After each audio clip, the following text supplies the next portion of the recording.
bomb, yung Japan, no, yung Nagasaki, saka yung Hiroshima. Kung makikita nyo sa YouTube, yung mga city na yan na binagsakan ng atomic bomb, makikita nyo talagang, tawag dito, talagang palanas ba yung tawag doon? Wala kang makikitang buhay. Lahat talagang wasak. Di ba? Wala nang pwedeng ibalik sa dati. Talagang nagiba lahat. Ganyan ang ultimate, di ba, plan ng diablo sa atin. Bakit niya tayo tinutukso? Una, sabi natin, inaalis niya lang yung joy sa puso natin. Di ba? Inaalis niya lang yung gana, di ba, na magsimba pa. Ikalawa, kinukonsensya ka niya, di ba? Dahil sinasabi niya, lagi ka namang nagkakasala.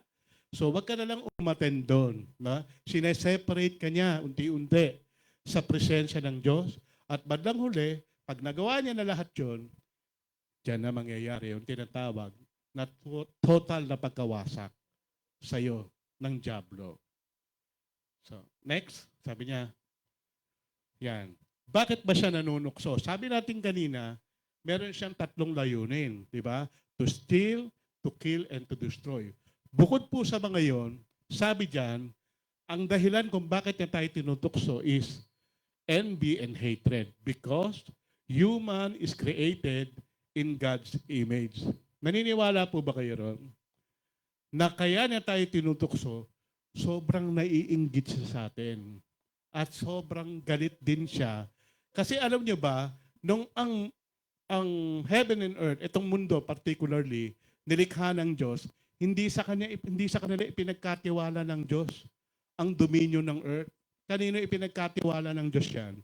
Sa mga tao. Kung titignan nyo sa Genesis, yung kaninang binasa natin bago sila nagkasala, ipinagkatiwala ng Diyos sa mga tao yung kanyang nilikha. Pati nga yung pagpapangalan, hindi ba, sa mga hayop, sa tao niya binigay yun. Ang pamamahala sa lahat ng ito ng nilikha ng Diyos, ibinigay niya yan sa tao. Bukod doon, sabing ganon, nilikha tayo ng Diyos kasi ayon sa kanyang sariling wangis. Unlike yung mga angel, hindi ganon. At hindi niya ba napansin sa Genesis, talagang nilikha tayo ng Diyos gamit ang kanyang sariling kamay. Kumbaga talagang very special tayo sa Diyos. Di ba? Hindi katulad nila, sinabi lang ng Diyos, lumitaw. Di ba? Yung mga bagay na nakikita natin, sinabi ng Diyos, magkaroon ng liwanag, nagkaroon ng liwanag. Sinabi ng Diyos, mahiwalay ang liwanag sa dilim. Diba? Kaya nga po nagkaroon ng araw at nagkaroon ng gabi. Sinabi ng Diyos, maghiwalay ang tubig sa lupa. Kaya nga po nagkaroon ng sea at ng land.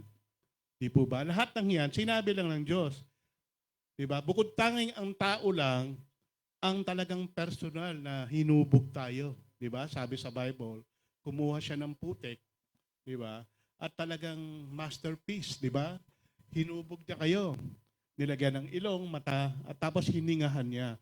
Tapos noon, ipinagkatiwala sa mga tao ang pamamahala sa ibang mga nilikha. So dahil doon, masyado siyang naiinggit. Alam niyo po ba, mga kapatid, na darating ang panahon na tayong mga mananampalataya ang hahatol sa kanila? Yan pa yung isa na talagang kinaiinggit nila. Tayo ang hahatol sa kanila. At sabi sa Hebrews, sinusugo rin sila para maglingkod sa mga katulad natin na mga mananampalataya. So, nakikita niyo yung pagkakaiba. Very special tayo kay God. Kaya nga gusto niya wasakin tayo eh. Kumbaga, nandoon yung kanyang inggit at galit. Di po ba? Tapos, sabi pa niyan, number 5, bakit na tayo tinutukso? Out of desperation.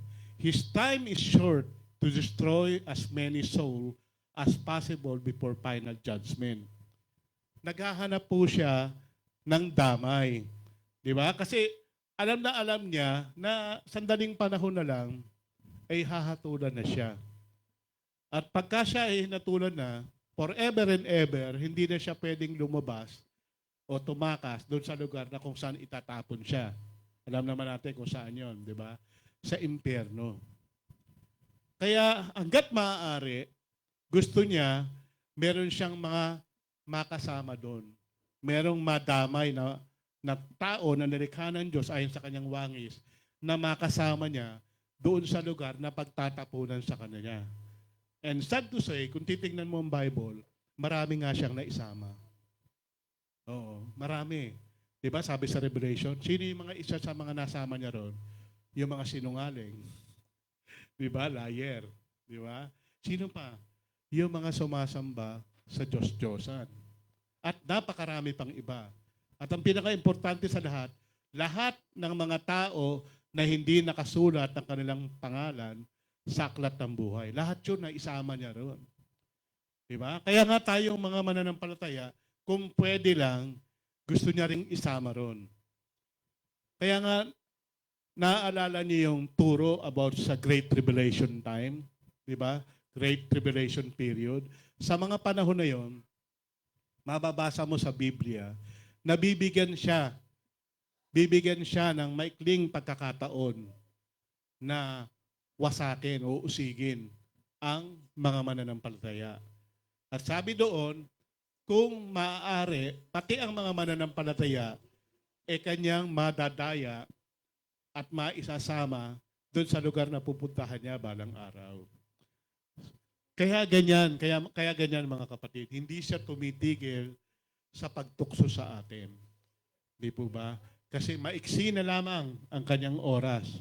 At hanggat maaari, nagdo-double time siya kung marami siyang maisasama, as many souls as possible before final judgment. Yan. Okay, number 2. Sabi nga, how to overcome temptation, know your enemy tactics. Paano ba siya nanunukso? Paano niya ba ginagawa ang panunukso sa atin? Yan. The threefold strategy. Basahin natin ang 1 John chapter 2, verse 16. Ang lahat ng nasa sanlibutan, ang pagdanasa ng laman, ang pagdanasa ng mga mata, at ang pagmamalaki sa buhay na ito ay hindi nagmumula sa Ama, kundi sa sanlibutan. So, ano yung mga estratehiyang ginagamit niya para tayo tuksohin? Ayon sa 1 John chapter 2, verse 16, lust of the flesh. Yan, balikan natin yung Genesis chapter 3, verse 9. Paano niya ba tinukso si Eva bago ito nahulog sa kasalanan? Sabi diyan, ang punong kahoy ay napakaganda sa paningin ng babae. At sa palagay niya ay masarap ang bunga nito. Naisip din niyang nakahanga-hanga ang maging marunong, kaya't pumitas siya ng bunga at kumain nito. Binigyan niya ang kanyang asawa at kumain din ito. Ano yung sabi diyan?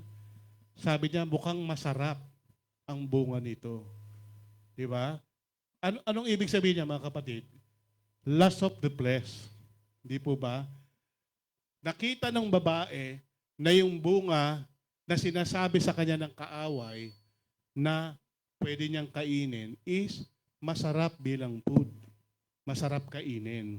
Nakita niya, di ba? Masarap kainin. Kumbaga, magi-enjoy siya kapag kakinain niya yon. Di po ba? Kumbaga, sa totoo lang napakaraming mga puno doon sa lugar na yon. Sabi nga ng Diyos, lahat pwede niyong kainin. Maliban lamang doon sa puno na nagbibigay ng kaalaman sa masama at mabuti. Ito nga yun, di ba? Pero sa kabila ng napakaraming bunga na naroon, ginusto niya pa, di ba, na matikman yung isang bunga o isang puno na ipinagbabawal sa kanila. Bakit? Kasi nga, sa tingin niya masarap. Di po ba? Yun ang sabi, mukhang masarap kainin eh. Di ba? So, anong nangyari? Nakalimutan niya. Di ba? Yung utos ng Diyos na wag niyong kakainin yan, mamamatay kayo. Bakit niya nakalimutan? Kasi, sabi niya, mukhang masarap. Di po ba? So, isa yan sa mga paraan na ginagamit ng kaaway, yung tinatawag na lust of the flesh. At karaniwan, kapag kaya nang ginagamit sa atin ng kaaway, nakakalimutan na natin ang sumunod sa Panginoon para lang mapagbigyan yung hilig ng ating laman. Okay, basahin natin yung Galatians chapter 5, verse 19 hanggang 21. Sabi ganoon, hindi maikakaila ang mga gawa ng laman, pakikiapid, kahalayan, at kalaswaan. Pagsamba sa Diyos-Diyosan, pangkukulang, pagkapuot, pag-aaway-away, pagseselos, pagkakagalit-galit, at kasakiman, pagkakampi-kampi, at pagkakabaha-bahagi, pagkainggit, pagpatay, paglalasing, walang habas na pagsasaya, at iba pang katulad nito. Muli ko kayong binabalaan, ang gumagawa ng mga ito ay hindi magkakaroon ng bahagi sa kaharian ng Diyos. Napansin niyo ba yung binasa natin, mga kapatid? Yung lust of the flesh o yung hilig ng laman? Lahat ng gusto natin noon, yun. Sabi nga dyan, paglalasing. Sino rito ang ayaw maglasing? Di ba, lahat tayo nung araw, gustong-gusto natin gawin yan. Di ba, Manong, no? Gustong-gusto natin yan eh. Sarap na sarap tayo eh, di ba? Kaya nga minsan, nakakasampung case pa yata yung iba. Di ba? Ako, noon, kilala naman ako ng iba. Siguro mga 2 case mag-isa ako, kaya kong ubusin yun. Red horse yun, Red horse. Oo. Noon, bakit? Kasi nararamdaman ko, di ba? Kakaiba yung nararamdaman mo eh. Parang ang sarap eh sa pakiramdam eh. Hindi lang yon, di ba? Sabi yung kahalayan, di ba? Ay, sorry. Nalipat ko. Paano ba to? Yan. Sabi diyan, yung sa una, yan, pakikiabid, kahalayan at kalaswaan. Naku, maraming nag-i-enjoy dyan, di ba? Minsan, sa unang pagkakataon na may tutukso sa iyo, di ba? Magkakaroon ka ng chance na, ano ba yung pakikiabid? Adultery yan, di ba, sa English eh. Di ba? At lahat ng kahalayan. Adultery, ibig sabihin, pagpatol sa isang babae o lalaki na may asawa na. Di po ba? Kaya nga sabing gano'n, may kasabihan sila, masarap daw yung bawal. Di po ba? Kasi talagang yun ang pinipint out ng kaaway sa mga isipan natin. Di ba? Hayaan mo na muna, di ba? Yung utos ng Diyos na wag mong gawin yan. Mag-enjoy ka muna ngayon. Saka mo na lang pagsisihan yan pag nagawa mo. Pwede ba yon? Hindi pwede yon. Di ba? Kasi the moment na ginawa mo yan, yun na yung nangyari sa'yo. Anong sabi ron? May ninakaw na siya sa'yo. Diba? At kapag kami ninakaw na siya sa'yo, papunta na yan sa tinatawag na kamatayang spiritual mo. So next, sabi dyan, lust of the eye. Ganun din, sa Genesis chapter 3 verse 6, sabi nga, nakita niya, di ba, na mukhang masarap kainin. Nung makita niya, nagnasa siya, pero nakita niya muna. No? Isang bagay na ginagawa ng kaaway sa atin is yung tinatawag na akitin tayo sa pamamagitan ng mga bagay na nakikita natin. Let's say, nagse-cellphone yung katabi mo. Hindi po ba? Nakita mo yung kanyang cellphone is bago at mas maganda kaysa sa cellphone mo. Di po ba? Anong mangyayari sa iyo pagka gano'n? Naiisip mo, di ba kahit naman sino sa atin, ay, ang ganda naman ng cellphone niya. Sana ganun din yung cellphone ko. Di ba? So ano nangyayari? Naiinggit ka. Di ba? Gusto mo, meron kang katulad ng cellphone niya. Although may cellphone ka na, kumbaga nawalan ka na ng contentment, eh, no? Hindi ka na kontento sa kung ano yung meron ka. Gusto mo, mas maganda pa katulad ng nasa katabi mo. Di ba? Ganyan yung ginagawa ng dyablo. Imbis na ipagpasalamat natin yung mga bagay na meron na tayo, naghahangad pa tayo ng mga bagay na wala sa atin, pero naroon sa iba. Di ba? So, paano niya ginagawa yon? Inilalagay niya yung mata mo doon sa mga bagay na pwede mong pagnasaan. Di ba? Pwede mong kainggitan. Hindi po ba? Kaya nga maraming tao, hindi lamang sa mga bagay na yan, sa mga kasangkapan, pati sa sarili niya, no, na kumbaga, gwapo naman o may tsura naman, pero hindi pa rin siya kontento, no? Ang ginagawa niya, nagpaparitoke pa rin, no? Pababago yung ilong, pababago yung kung ano man sa kanya, no? Hindi siya nasisiyahan. 'Di ba? Bakit niya ginagawa 'yon? Kasi nakita niya doon sa isa eh. Di ba? Na, ay, ang tangos ng ilong nun. Oh. Sana ganyan din ang ilong ko. Di ba? At ang masama nun, di ba? Dahil sa naghahangad ka ng mga bagay na wala sa'yo, minsan gumagawa ka na rin ng mga bagay na mali para lang makuha mo yon. At sa pagkakataong ito, ganyan ang nangyari kay Eva, sorry, kay Eva. Di po ba? Dahil sa nakita niya na mukhang masarap kainin, no? Kinuha niya. Kahit na 99% ng lahat ng mga puno at mga bunga doon sa halamanan, pwede na naman nilang kainin. Hindi siya nakontento ron. Di ba? Hinangad niya pa yung isang bagay na alam niya na ipinagbabawal sa kanila ng Diyos. Hindi po ba? Ganyan din sa ating mga sarili-sariling asawa. No? Minsan, binigyan ka na ng Diyos ng asawa, anong gagawin mo? Hindi ka kontento. No? Pag may nakita kang iba na mas mukhang maganda sa paningin mo, doon sa asawa mo, no, manang, mangangaliwa ka na. Di po ba? Bakit? Kasi pagtingin mo doon sa babae, ba? Okay to, ang ganda nito, di ba? Sexy siya, di ba?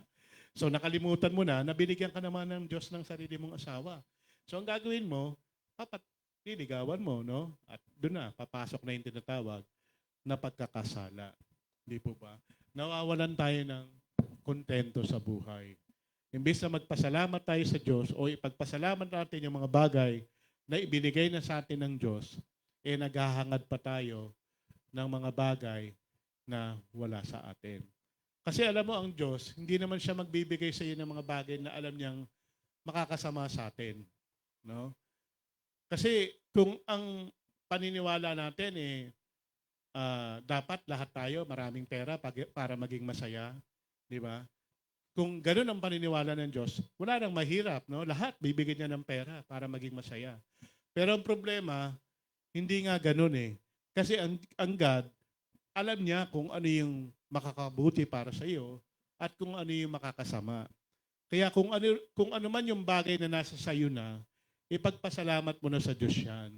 Di ba? Wag na tayong maghangad pa ng mga bagay na nakikita natin sa iba na wala tayo sa ngayon. Hindi po ba? Kasi isa yan sa mga paraan na pwedeng gamitin ng kaaway para tayo tuksuhin. Kaya nga yung iba, no, nagagawa sigurong magnakaw, no?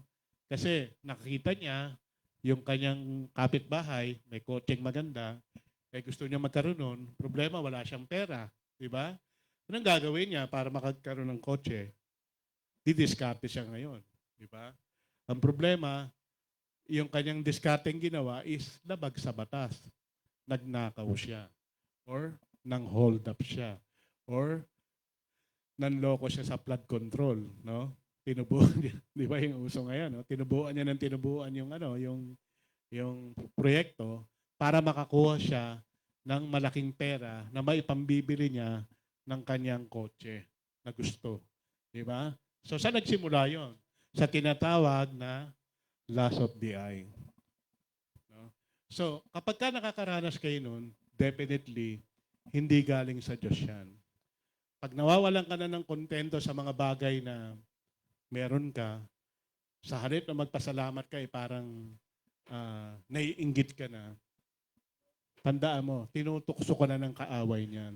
Diba? Gusto niya na gumawa ka ng mga bagay na hindi naman kalooban ng Diyos para makuha mo yung mga bagay na hinahangad mo. Okay, so yun ang una. Yan. Yan, dito maraming bumabagsak dyan. Number 3, pride of life. Eve said, "It's wonderful to be wise." Sa English, sabi niyang ganyan, sa Tagalog, sa Genesis, maganda rin ang maging marunong. Di ba sabi sa kanya ng Diablo, hindi totoo yun, di ba? Kasi sabi ni Eva sa Diablo o doon sa ahas. Sabi, totoo bang sinabi ng Diyos na kapag kakinain mo yan, mamamatay ka? Ay, hindi. Di totoo yun, sabi sa kanya.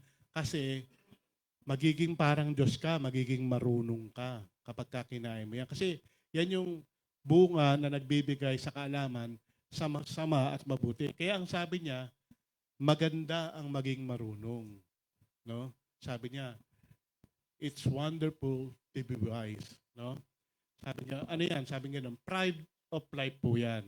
Example of pride of life. Kilala niyo po ba si King Uzziah? Sa 2 Chronicles chapter 26 verse 16, sabi diyan, subalit nang maging makapangyarihan si Uzzias, naging palalo siya na siyang dahilan ng kanyang pagbagsak. Nilapastangan niya ang Diyos niyang si Yahweh nang pumasok siya sa templo upang maghandog sa altar na sunugan ng insenso. Okay. So dito naman, sa Matthew 23, verse 12, ang nagmamataas ay ibinababa at ang nagpapakumbaba ay itataas. So si King Uzziah, hindi naman siya pare, di po ba? Kasi nung panahon nila, ang pari lang ang pwedeng magsunog ng insenso. Di ba? Pero si King Uzziah, ginawa niya yon. Ginawa niya yung bagay na hindi niya dapat gawin. Dapat ang pari lang ang gumagawa nun. Sila lang ang may karapatang gumawa nun at sila lang ang may karapatang pumasok doon sa altar para gawin yon. Sabing ganon, nilapastangan niya ang Diyos. Di ba?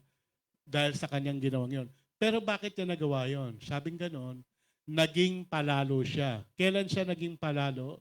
Nang maging makapangyarihan na siya. So anong tingin ni King Uzziah sa kanyang sarili? Di ba? Dahil sa siya ay napakamakapangyarihan na, lahat ng bagay pwede niya nang gawin. Di po ba? Kumbaga, wala nang makakapigil sa kanya. Kaya naging hambog na siya, naging palalo na siya. Di ba? Kahit ipinagbabawal na mismo ng Diyos na hindi ka dapat papasok dyan sa templo na yan, dahil pare lang ang pwedeng gumawa niyan, hindi niya pinakinggan yon, hindi niya isip yon, binaliwala niya yon, di ba? Dahil sa siya ay powerful man, makapangyarihan siya, ginawa niya yung isang bagay na alam niyang hindi niya naman dapat gawin. No? Kasi alam niya, hari siya, no? Walang pwedeng pumigil sa kanya. So, ano yung ginagawa ng kaaway sa atin, no? Kapag tayo tinutukso, inilalagay sa isip natin, no, na tayo bilang isang tao ay isang taong mas magaling kaysa sa iba. Lalo pa nga kung totoo naman, 'di ba, na may mga angking kang galing na wala sa iba. Let's say, sabihin na natin, katulad namin, marunong ka at magaling kang tumugtog, no? Dahil sa ikaw ay magaling tumugtog, ang tingin mo sa iba hindi ganun kagaling kagaya sa iyo. No? Ang tingin mo sa iba, pag iba yung tutugtog, feeling mo hindi magiging maganda yung tugtog kasi hindi ikaw yung tutugtog. No? Or kapag ka naman sa pagtuturo, no, dahil sa hindi ikaw ang nagturo, feeling mo yung mga tinuturuan ng taong nagtuturo hindi matututo. So, ang tingin mo sa sarili mo, ikaw yung pinakamagaling. No? Ang tingin mo sa sarili mo is mababa sila kumpara sa iyo. Hindi po ba? So, yun ang isang bagay na isinisiksik ng kaaway sa isip ng tao. Yung pride o yung kapalaluan na tinatawag. Di ba po? Kaya nga po maraming mga politiko, lalo na sa panahon natin, no, ang gumagawa ng mga bagay na labag sa batas kasi ang feeling nila untouchable sila, 'di ba? Walang makakapigil sa kanila. 'Di ba? Sa mga nakaraan, meron tayong nabalitaan na basta na lang pinapatay, no? Kahit na hindi pa naman napapatunayan. Bakit niya ginagawa 'yon? Kasi feeling niya, wala namang pwedeng humuli sa akin, eh. No? Wala namang pwedeng magkaso sa akin. So anong ipinakikita ng ganyang klaseng tao? Panalo, di ba? Iniisip niya, siya ay higit pa kaysa sa batas, no? Kaya ginagawa niya yung mga bagay kahit na alam niyang masama, di ba? At hindi katanggap-tanggap sa paningin ng Diyos. Next po. Yan, sabi, ang nagmamataas ay binababa ng Diyos at ang nagpapakumbaba ay tinataas. Tandaan natin, the moment na tayo ay napaniwala ng kaaway na tayo ay mataas kumpara sa iba, yun na rin ang time na tayo ay ibababa ng Diyos. Para lang tayo, o ipakita sa atin ng Diyos na yung ginagawa natin ay hindi maganda at hindi katanggap-tanggap sa Kanya. Next po, sabi ng ganon, pride was the cause of Lucifer's downfall. Isaiah 14, verse 12 and 14. Yan. O maningning na bituin sa umaga, anak ng bukang liwayway. Bumagsak ka rin sa lupa at nahulog mula sa langit. Ikaw na nagpasuko sa mga bansa. Hindi ba't sinabi mo sa iyong sarili, aakyat ako sa langit at sa ibabaw ng mga bituin ng Diyos. Ilalagay ko ang aking trono, uupo ako sa ibabaw ng bundok na tagpuan ng mga Diyos sa malayong hilaga. Aakyat ako sa ibabaw ng mga lupa, ulap, papantayan ko ang kataas-taasan. Yan, okay. So, sabi diyan, yung kapalaluan na yan ang naging dahilan kung bakit mismong yung manunukso, si Lucifer, ay ibinagsak ng Diyos. Diba? Before kasi, hindi naman siya tempter Hindi naman siya Lucifer, hindi naman siya si Satan Kasi nung araw, nandoon siya sa piling ng Diyos, naglilingkod sa Diyos. Sabi nga ng mga Bible scholar, siya yung chief musician. Siya yung nangunguna sa pagsamba ng mga anghel sa Diyos. No? Pero ang problema, palibasa, napakataas ng kanyang katungkulan, ipinalagay niya na yung sarili na siya ay kapantay ng Diyos. Diba? Kaya sabi niya, aakyat ako sa ibabaw ng mga ulap. Papantayan ko ang kataas-taasan. Diba? Hindi na siya nasiyahan doon sa kanyang posisyon. Diba? Bilang isang, sabi nga nila, pinaka-direktor ng lahat ng mga sumasamba sa Panginoon or mga anghel sa Panginoon noong time na yon. Gusto niya, pantayan niya pa yung Diyos na kataas-taasan. So ano nangyari doon? Ibinagsak ngayon siya. Diba? Inihulog siya ng Diyos dahil sa kapalaluang iyon. Diba?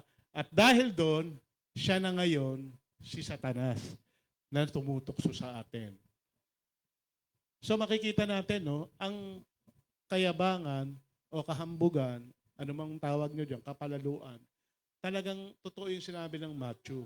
No? Gusto ng Diyos, gusto ng diablo na maging palalo tayo kasi gusto niya bumagsak tayo katulad niya.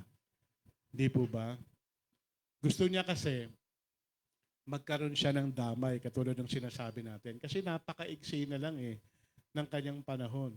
Sabi nga ng Bible, yung 1,000 years sa atin, isang araw lang sa Diyos yun. Mantakin nyo, kung 3,000 years, 3 araw lang sa Diyos. Ganun lang kaikli yung oras ni Satan para mandamay siya ng mga kaluluwa na isasama niya. Di po ba? Kaya yung nangyari sa kanya, na ibinagsak siya dahil sa kanyang kapalaluan o yung tinatawag na pagiging boastful, gusto niya gawin nyo rin. Hindi po ba? Kaya mga kapatid, kapag ka natetempt na kayo, no, na isipin nyo na higit kayong magaling kaysa sa iba, siguro panahon na yon para tayo ay magsisi. No? At humingi ng tawad sa Diyos. Dahil kapag ka napaniwala natin ang ating sarili na tayo ay mas magaling kumpara sa iba, natrap na tayo ng kaaway.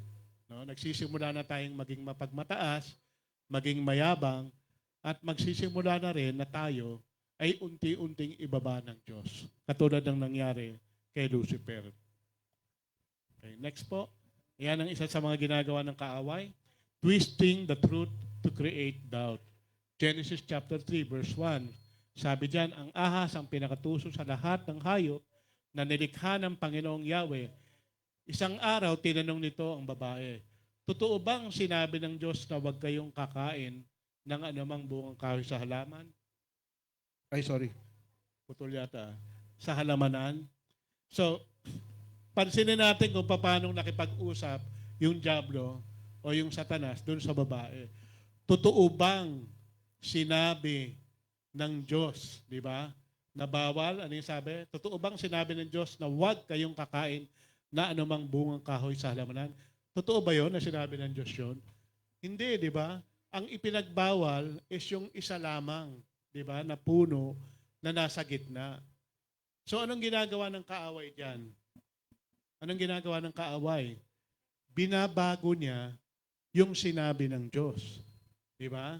Pinapalitan niya, tinitwist niya yung katotohanan ng kasinungalingan para tayo magkaroon ng tinatawag na pag-aalinlangan sa sinasabi sa atin ng Diyos. Di po ba? Yan ang isa sa mga bagay na maraming nabiktima siya. Kaya nga nagkakaroon ng tinatawag na mga false teacher, no?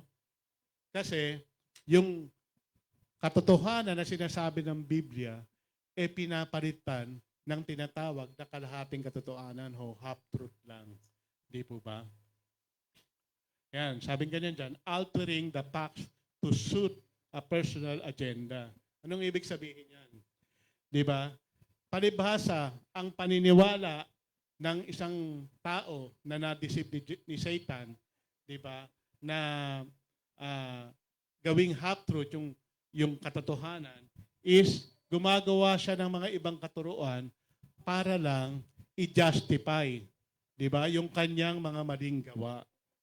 Kaya naalala ko nung araw, maraming mga false teacher ang nagtuturo ng kung ano-ano para lang i-justify nila yung kanilang mga maling gawain. No? Yung isa nga nakakulong na. Di ba? Kasi merong mga nagtuturo na okay lang, no, na magkaroon ng maraming asawa. Di po ba? Ganun po ba ang tinuturo ng salita ng Diyos? Hindi po po. Pero may mga ginagamit silang mga scriptures to justify yung kanilang mga ginagawa na yan. At yan ang nais na gawin ng kaaway sa atin. No? Binibigyan niya tayo ng pag-aalinlangan para tayo ay gumawa ng mga bagay na taliwas sa itinuturo ng Biblia. Kaya nga, sa panahon natin, di ba, maraming nagtatalo-talo eh. Merong iba sabi, okay lang ba yung magpatato, di ba? Yung iba naman sabi, hindi okay yan, di ba? Kasi ayaw ng Diyos yan. Ngayon, meron naman magsasabi, hindi, okay lang yan, di ba? Walang problema dyan. Bakit nangyayari yun? Yun. Yung kaaway, di ba? Naglalagay siya ng tinatawag na doubt sa atin sa pamamagitan ng pag-twist niya ng katotohanan. Pati sa pagkain, di ba? Pinag-aaway-awayan din. Di ba? Nagtatalo-talo rin. Maging yung mga tagapagturo ng salita ng Diyos. Yung iba sinasabi, merong particular na pagkain na hindi na dapat kainin. At yung iba naman, sinasabi, lahat pwedeng kainin. Ba't nangyayari yun? Sinong may gawa nun? Ganon ang ginagawa ng Diablo. Tinitwist niya yung katotohanan, pinipilipit niya para makalikha siya ng pag-aalinlangan sa kaisipan ng bawat isa sa atin. Di po ba? So, next po. Number 3, yan yung pinakabahalaga sa lahat. Way of escape. 1 Corinthians, 1 Corinto 10:13. Yan, sabi niya, wala pang pagsubok na dumating sa inyo na hindi nararanasan ng ibang tao. Tapat ang Diyos at hindi niya ipahihintulot na kayo subukin ng higit sa inyong makakaya. Sa halip, pagdating ng pagsubok, bibigyan niya kayo ng lakas upang makayanan ito at ng paraan upang malampasan. Sa totoo lang, bawat tukso, meron pong way out. Di po ba? Kasi yan mismo sinabi sa 1 Corinthians 10:13.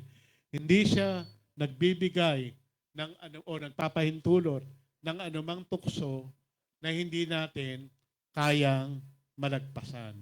So ano-ano po ba yon? Yung mga paraan na yon, isa-isahin natin po. Madaling ko na lang. Yan. Ay, sorry. Bumalik. Yan.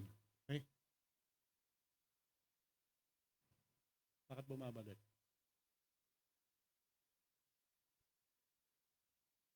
Yan. Letter A, sabi dyan, acknowledge weakness. 1 Corinthians chapter 10, verse 12. Sabi niya, kaya't mag-ingat ang sino mang nag-aakalang siya'y nakatayo at baka siya mabuwal. Di ba po ba? Minsan, ang isang tao kaya natutukso, ang feeling niya, napakalakas niya na. No? Ang feeling niya, immune na siya sa kasalanan. No? Hindi na siya kayang tuksuhin. So lahat tayo nasa katawan lupa pa. May kanya-kanya po tayong mga kahinaan pa na tinatawag. No? Dapat, para maiwasan na tayo matukso, alam natin dapat kung ano-ano ba yung mga kahinaang meron tayo. Di po ba? Kung ang kahinaan mo, let's say, is bisyo, no? Pag-inom ng alak, di po ba? Dapat umiwas ka na sa mga lugar na nagiinuman. Huwag ka nang dadaan doon. Di ba? Kasi walang pinagkaiba yan sa isang imbornal no? Na alam mo na sa isang lugar na yon na dadaanan mo, meron palang imbornal, di ba? Para hindi ka mahihuhulog doon, huwag ka nang dadaan doon sa imbornal na yon. Kasi dati dumaan ka, madilim, hindi mo napansin, nahulog ka. Ganyan din dyan, di po ba? Dapat alam mo kung ano yung mga kahinaan mo, di ba? Para hindi ka na matukso pa. Kasi kung magbabaka sakali ka pa, no? At pupunta ka pa rin doon sa lugar na pwedeng matukso ka, kahit na alam mo na kahinaan mo na yon o kahinaan mo yon o yun yung mga bagay na unti-unti pa lamang na binabago sa iyo ng Diyos, malamang sa malamang, matutukso ka. Di po ba? Kaya nga sabi dyan di ba? Sa sino mang nag-aakalang siya'y nakatayo, baka siya mabuwal. No? Maaring ngayon nakatayo ka, baka mamaya mabuwal ka na. Bakit? Kasi nga dahil sa mga kahinaan na hindi mo inisip na siyang pwedeng gamitin ng kaaway sa'yo para ikaw ay kanyang tuksuhin. Katulad din yan ng isang mandirigma, di ba? Yung boxer. Ang unang-unang hinahanap ng kalaban mo pag nakikipaglaban ka is yung mga kahinaan mo. Hindi ka naman niya titirahin doon sa lugar na malakas ka di ba? O yung kaya mong indahin Kasi yung malakas sa'yo, sikmura. Pero mahina pala sa yung tanga mo, doon ka niya pupunteriyahin. Di po ba? Hindi sa sikmura. Kasi alam niya, useless Kahit na 10 suntok ang ibigay niya sa'yo, tatawanan mo lang di ba? Pero, kapag ka sa mukha ka niya tinamaan, alam niyang mahina ka ron, babaksak ka. Di ba? Ganyan din ang Diablo. Di ba? Titirahin ka niya o tutuksoin ka niya sa parte ng buhay mo na mahina ka. Ganyan siya. Kaya kung alam mong mahina ka dyan, mahina ka kunyari sa yung nga, sa babae, no? Iwasan mo na ikaw ay tumingin sa mga babae. Di po ba? Kasi alam na alam mo na kapag ka napatingin ka sa babae, kung ano-ano na yung naglalaro sa isip mo. So, napaka-importante niyan na alam mo kung ano yung kahinaan mo. Okay. Sunod po. Yeah, letter B. Request help before temptation in advance. Pwede pala yan, no? Na bago pa man dumating yung tinatawag na panunukso ng kaaway, humihingi ka na ng tulong. Sino ba nagturo niyan? Sige, basahin natin yung Matthew 6:13. Umuugong yung mic. Yan.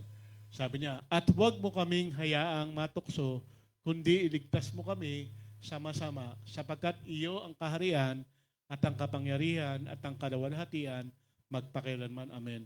Actually, yun yung panalangin itinuro ng Panginoon sa atin, di ba? Sabing ganon, huwag mo kaming hayaang matukso. Di po ba? Sabi niya, kundi iligtas mo kami sa masama. So, isa pala sa paraan para tayo hindi bumagsak sa panunukso ng kaaway is ipagdasal natin yan. In advance pa lang. Di ba? Lalo na kung alam natin na mahina tayo sa isang partikular na bagay. No? Kunyari, ang kahinaan mo is, yung nga, kahinaan ng karamihan lalaki, pag-inom, no? Panginoon, pwede po ba, huwag niyo po sanang hayaan, nayayain ako ni Manong uminom. Di ba? Kasi, baka mapapayag ako, Lord Please lang, Lord. Sana wag kaming magkita. Pwede mo palang ipagdasal yun.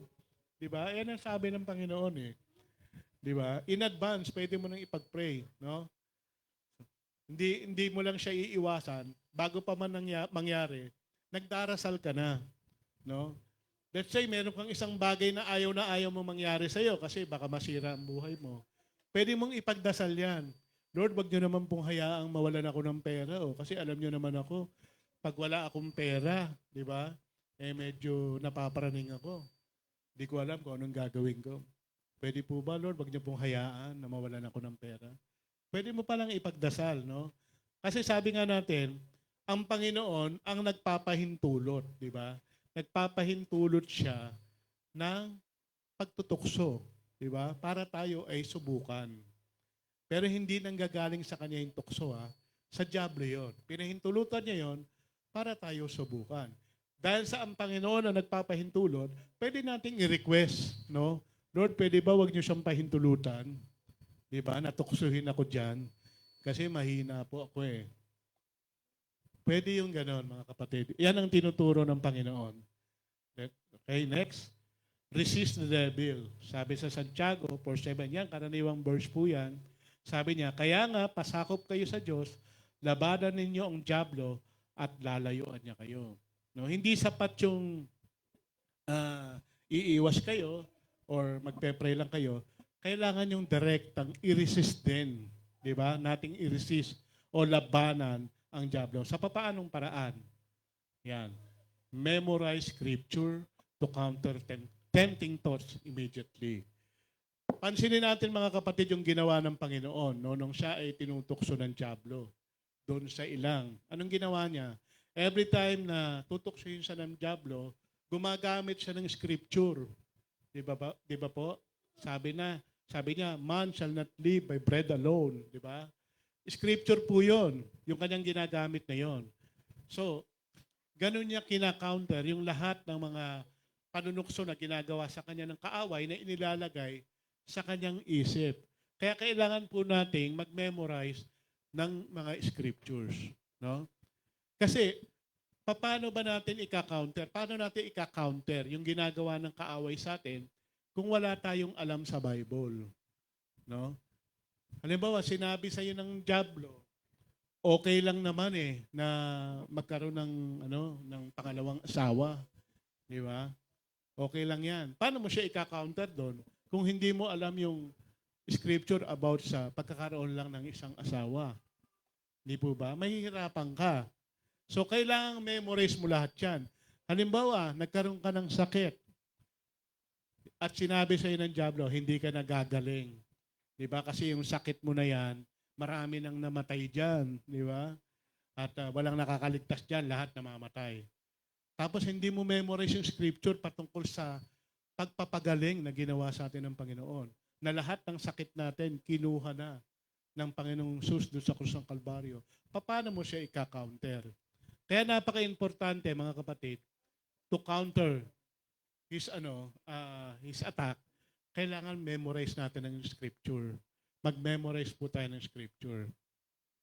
Di ba po? Pwede nating i-quote din yan kapag ka tayo ay tinutukso ng kaaway. Katulad ng ginawa ng Panginoon. Next po, call on God, Matthew 26:41. Yan, magdasal po tayo. Magbantay kayo at manalangin upang huwag kayong madaig ng tukso. Ang espiritu ay nakahanda, ngunit ang laman ay mahina. Siyempre, pagkaalam natin na tayo ay dumaraan na sa tukso, kailangan nating manalangin, no, para sa kalakasan. Kasi alam naman natin na mahina ang ating laman, katulad ng sinasabi ng scripture, no? Kailangan nating humingi ng lakas sa Panginoon para malagpasan natin yung tukso na yon. Hindi pwedeng iiwas lang tayo. Baka pag umiwas tayo, kinabukasan, balikan na naman tayo ng diablo, tuksuhin na naman niya tayo, at hindi na tayo makaiwas. So, kailangan nating manalangin sa Diyos, di ba? Para bigyan niya tayo ng lakas para ma-overcome natin yung tukso o yung panunukso na ginagawa ng kaaway sa atin. Okay? So, next, run from certain kinds of temptation. Alam niyo mga kapatid, meron pong mga partikular na panunukso ang kaaway na kailangan talaga nating takbuhan. Di ba ba? Ano po yun? Yan. Yan ang isa sa mga delikadong tukso ng kaaway, immorality. 1 Corinthians 6:18. Basahin po natin. Sabi niya, iwasan niyo ang immoralidad, ang ibang kasalanang nagagawa ng tao ay hindi nakakasira sa katawan. Ngunit ang gumagawa ng immoralidad ay nagkakasala laban sa sarili niyang katawan. Alam niyo, sa totoo lang, si Haring David po, nung makagawa ng tinatawag na kasalanan yan, dahil sa kanyang pagkuha kay Bathsheba bilang kanyang asawa, nasira ng gusto yung buhay ni Haring David. Di po ba? Bakit kanyo? After na nagawa niya yon, yung kanyang mga anak naging rebelde sa kanya. Yung kanyang mga anak ginagahasa yung kanyang kapatid. Di po ba? Yun ang naging resulta. Kaya yung ganyang klaseng panunukso ng kaaway, very fatal po yan. Yung consequence po niyan is talagang matindi po. Kaya kinakailangan talagang takbuhan natin yung ganyang klaseng kasalanan. Akala mo lang sa umpisa, wala siyang masamang epekto sa'yo. Pero eventually, kapag ka nagawa mo na yan, makikita mo, di ba? Mawawasak ang buhay mo. Unti-unti masisira yung pamilya mo. Unti-unti yung mga anak mo masisira din. Katulad ng nangyari kay Haring David. Okay po? Next po, greed. 1 Timothy chapter 6 verse 10. Sabi pong ganyan, sapagkat ang pag-ibig sa salapi ay ugat ng lahat ng kasamaan. Dahil sa paghahangad na yumaman, may taong nalalayo sa pamananampalataya at nasasadlak sa maraming kapaghitian. Yan. Yung pong kasakiman, sabing ganon, lalo na sa pera, ugat ng lahat ng kasamaan po yan. Di po ba? Kaya maraming mga tao ngayon ang nakukulong, yung iba naman, patuloy na gumagawa ng kasamaan dahil po sa pag-ibig sa pera. Bibilisan ko na po, medyo, yan, idolatry. Exodus chapter 20, verse 3. Sabi po dyan, huwag kang sasamba sa ibang Diyos maliban sa akin. Alam nyo, ang idolatry, sabi nga nun, excessive devotion to anything other than the true God. Ang idolatry, hindi lamang po siya pagsamba sa mga imahe. No? Anumang bagay na mas binibigyan mo ng importansya kaysa sa tunay na Diyos, idolatry po yun. Maging yung ating sarili, no? Pwede nating gawing parang Diyos. Sa papaanong paraan? Kapag ka mas sinusunod natin ang sarili natin kaysa sa Diyos, mas dinodiyos po natin yung sarili natin. Kapag ka tayo ang nasusunod sa buhay natin kaysa ang Diyos, nagiging Diyos po natin yung sarili natin. Maging yung ating mga pangarap, no? Kung mas binibigyan natin ng importansya, pagpapahalaga, yung ating mga pangarap, kapalit naman ng ating relasyon sa Diyos, nagiging Diyos-Diyosan po natin yun. Di po ba? Maging yung mga mahal natin sa buhay, yung girlfriend natin, boyfriend natin, mga anak natin, kung mas binibigyan natin sila ng respeto, binibigyan natin sila ng halaga, oras, kesa sa Diyos, nagiging Diyos-Diyosan na rin po natin yon. Matatandaan natin, di po ba, si Eli sa siyang pare, di ba, kahit na yung kanyang mga anak patuloy sa paglapastangan sa Diyos, kahit na sinabihan na siya ng Diyos na kailangan niyang disiplinahin yung kanyang mga anak dahil yung ginagawa ng kanyang mga anak labag sa kagustuhan ng Diyos. Ano po ba yung ginagawa ng mga anak niya? Yung mga tanging alay para sa Diyos, kinukuha ng mga anak niya. At yung mismong pinakatemplo na kung saan dapat puro kabanalan ng ginagawa, gumagawa sila ng mga immoral na bagay doon. Nakikipagtalik sila sa mga kababaihan na nagtatrabaho rin doon sa templo. Ngayon, ang ginawa ni Eli, instead na pagsabihan niyang kanyang mga anak, binaliwala niya. Kaya ang nangyari, inalis siya ng Diyos sa pagkapare. At yung kanyang mga anak, kasama siya, ay pinatay ng Diyos. Ang sabi sa kanya ng Diyos, mas binigyan mo pa ng importansya yung mga anak mo kaysa sa akin. Hindi niya napagsabihan Bakit po? Kasi iniisip niya siguro, baka magalit sa kanya yung kanyang mga anak. So sa ganung pangyayari, mas binigyan niya ng halaga yung kanyang mga anak kaysa sa Diyos na nagsasabi sa kanya na dapat niyang gawin yung mga bagay na yon para maituwid yung mali sa kanyang mga anak. So sa pagkakataong yun, na nangyari sa kanya, naging Diyos-Diyosan niya yung kanyang mga anak. Kaya ingat tayo mga kapatid. Kung may mga bagay tayong mas binibigyan natin ng oras, binibigyan natin ng maraming, kumbaga, pinagbubuhusan natin ng panahon kaysa sa Diyos, maaring isa yan sa mga bagay na ginagamit ng kaaway sa atin para tayo ay ihulog sa pagkakasala ng idolatry. Okay po? Next po. Remove any means of sin far from you. Proverbs 4:14, verse 15. Sabing ganon, ang daan ng kasamaan ay huwag mong lalakaran at ang buhay na masama, huwag mong ang tutularan. No? Kailangan mga kapatid, lahat ng mga bagay na posibleng maging dahilan para tayo magkasala, alisin na natin sa sarili natin. Kung ang nagiging dahilan ng pagkakasala mo is yung mga dating kaibigan mo, layuan mo na sila. Di po ba? Kung ang nagiging dahilan ng pagkakasala mo is yung cellphone mo, di ba? Pwedeng sa cellphone eh. Pwede yan eh. Kasi sa cellphone lahat nakikita. No? Mamaya, meron ka na palang mga pinanonood dyan na hindi mo dapat panoorin. So, kailangan mong limitahan ang sarili mo sa paggamit ng cellphone, lalo na kung nag-iisa ka lang. O pwede mong i-block, di ba? Yung mga site na napupuntahan para ikaw ay manood ng mga bagay na hindi dapat pinanonood.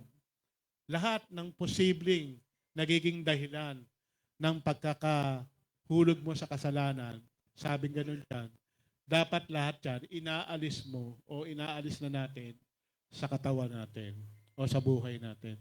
Next po. Yan. Kasama ay iwasan mo, ni huwag lalapitan, bagkus nga ay talikuran mo, tuntunin ang tamang daan. Yan yung sinabi ko kanina, dapat iniiwasan natin, hindi na natin nilalapitan, sa halip ay tinatalikuran. Okay. Letter F, always look on the master's face. Bakit ba kailangan para tayo magtagumpay sa mga tukso ay kailangang nakatingin tayo sa ating Panginoon? Sabi ng Hebrews 12 verse 2, ituon natin ang ating paningin kay Jesus, sa Kanya nakasalalay ang ating pananampalataya mula simula hanggang katapusan.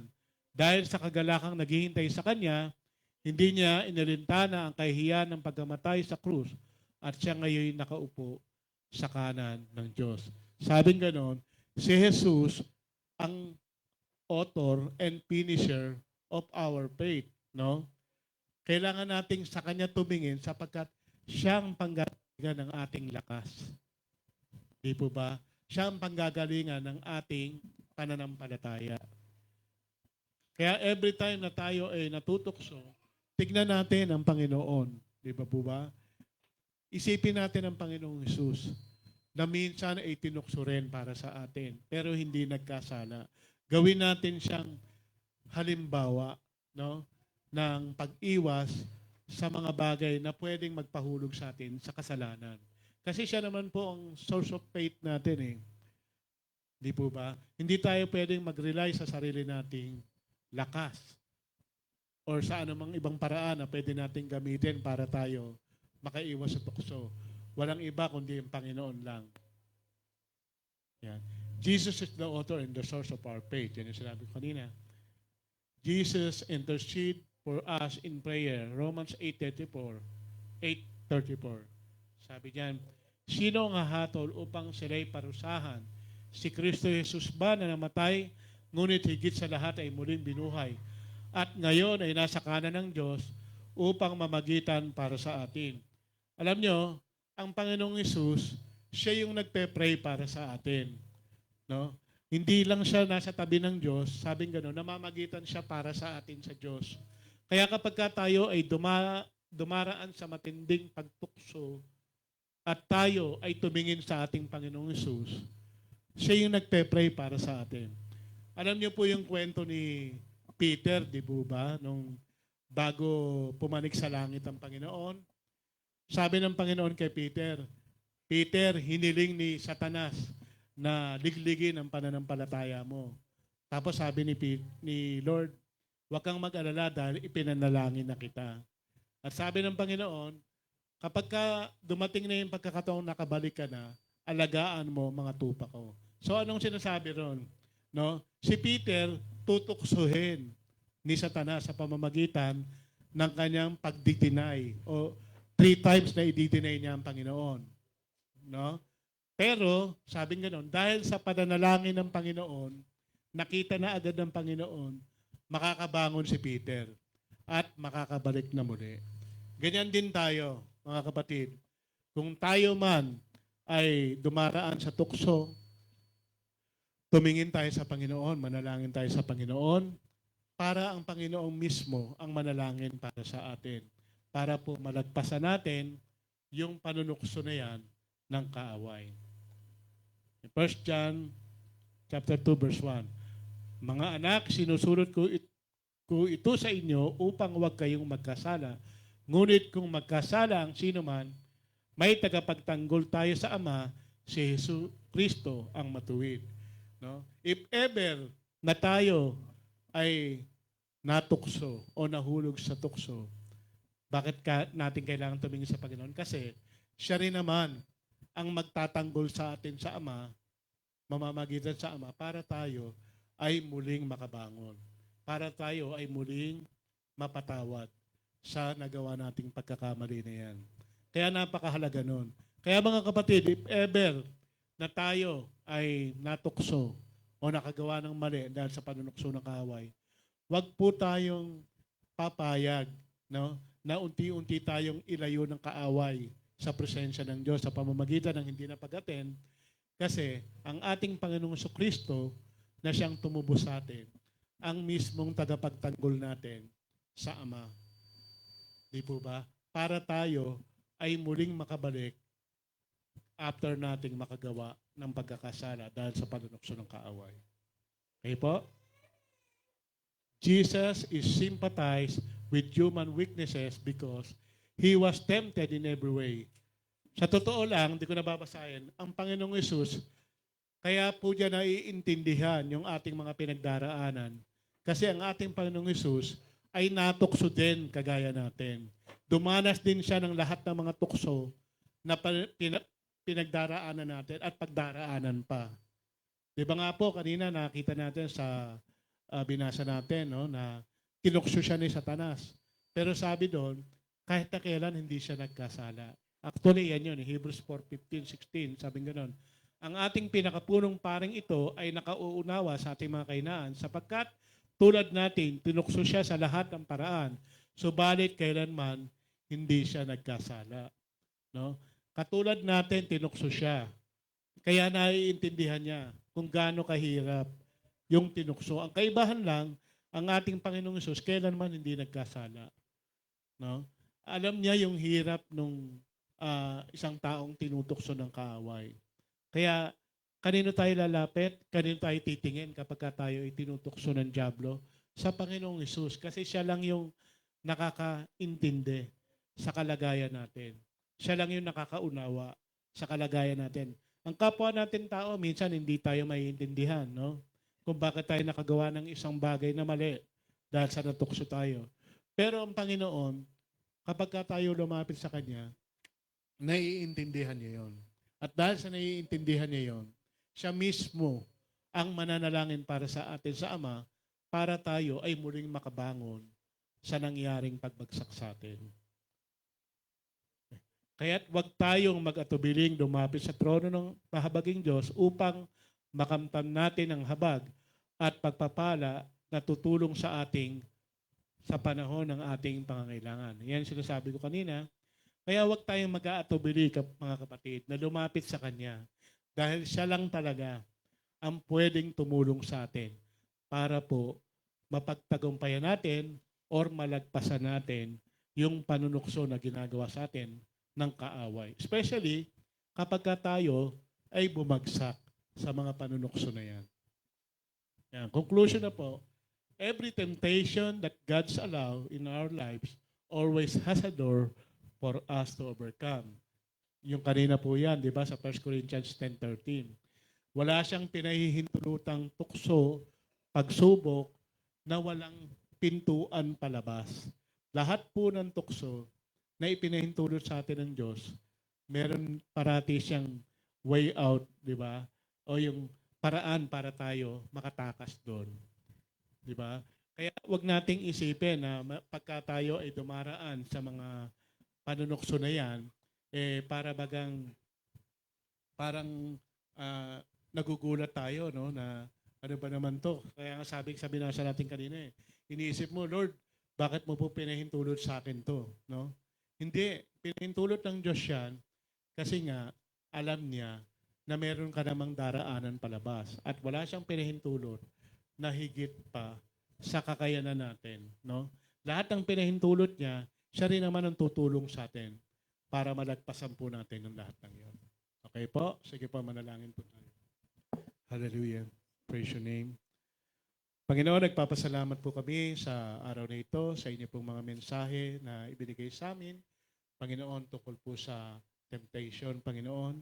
Salamat po, Panginoon, sapagkat kayo po na minsang tinukso rin, Panginoon, sa iba't ibang paraan ng dyablo. Ngunit hindi nagkasala, Lord God. Ang siya pong Diyos na siya pong nakakaintindi, Panginoon, nakakaunawa ng aming pong mga pinagdaraanan. At siya rin pong Diyos na pwedeng tumulong sa amin, Lord God, sa mga pagkakataon na kami po ay bumagsak, Lord God, sa anumang panunukso ng kaaway. Salamat po, Panginoon, sapagkat kayo po ay laging nariyan, Panginoon, upang kami tulungan, Panginoon, sa aming mga pinagdaraanan. Tulungan niyo po, Panginoon, na aming makita, Lord God, yung pintuan, Panginoon, upang matakasan, Panginoon, upang malagpasan, Panginoon, bawat panunukso na ibinibigay ng kaaway sa aming mga buhay, Panginoon.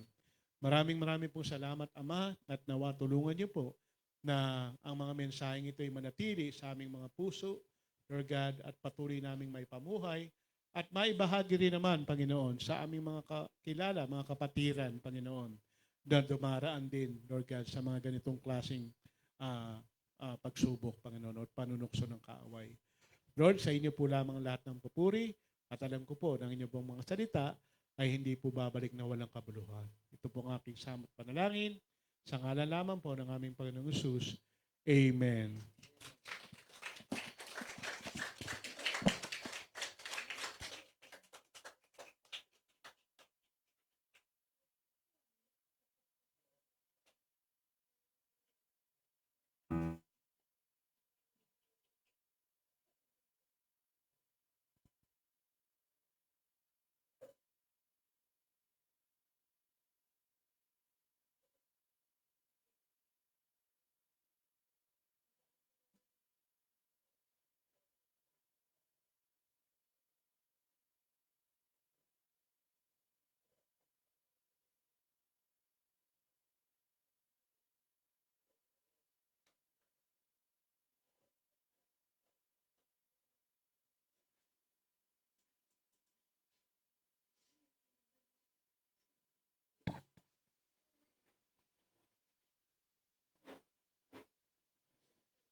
Tayo po'y tumayo.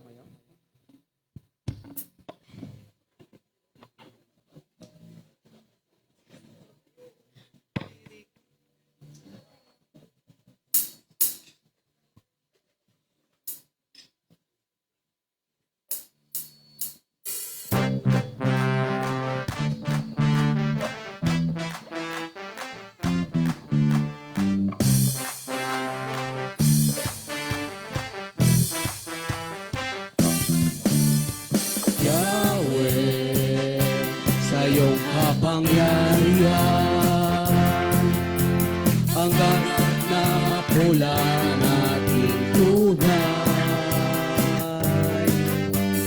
Yahweh, sa iyong kapangyarihan, tumigil sa paglubog ang araw. Purihin ka, O Yahweh, walang ibang Diyos kundi ikaw lang. Pangako mo'y di magbabago, magpakailan, kailanman.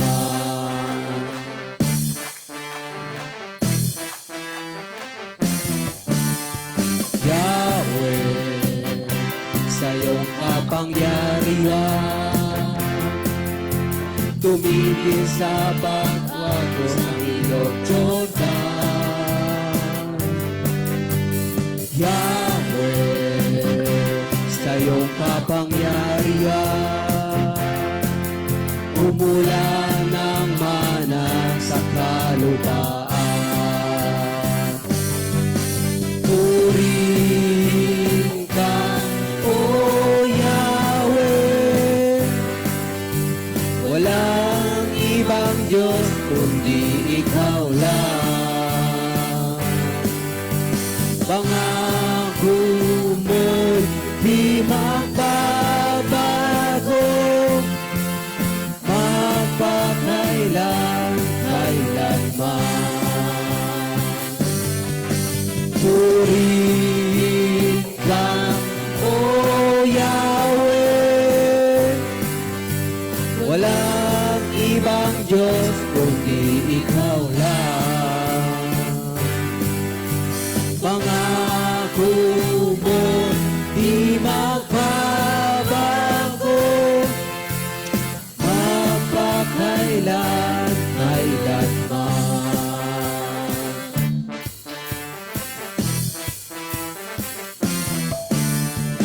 Purihin ka, O Yahweh, walang ibang Diyos kundi ikaw lang.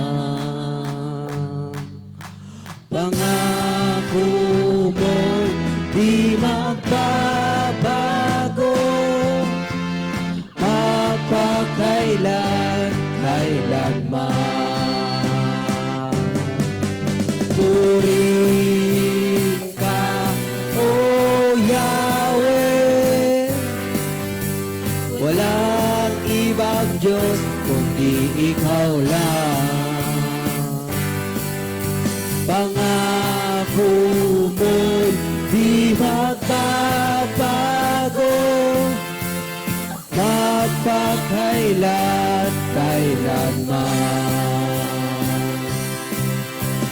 Magpakailan, kailanman. Magpakailan, kailanman. Hallelujah, Panginoon. Maraming salamat po, Panginoon. Amen.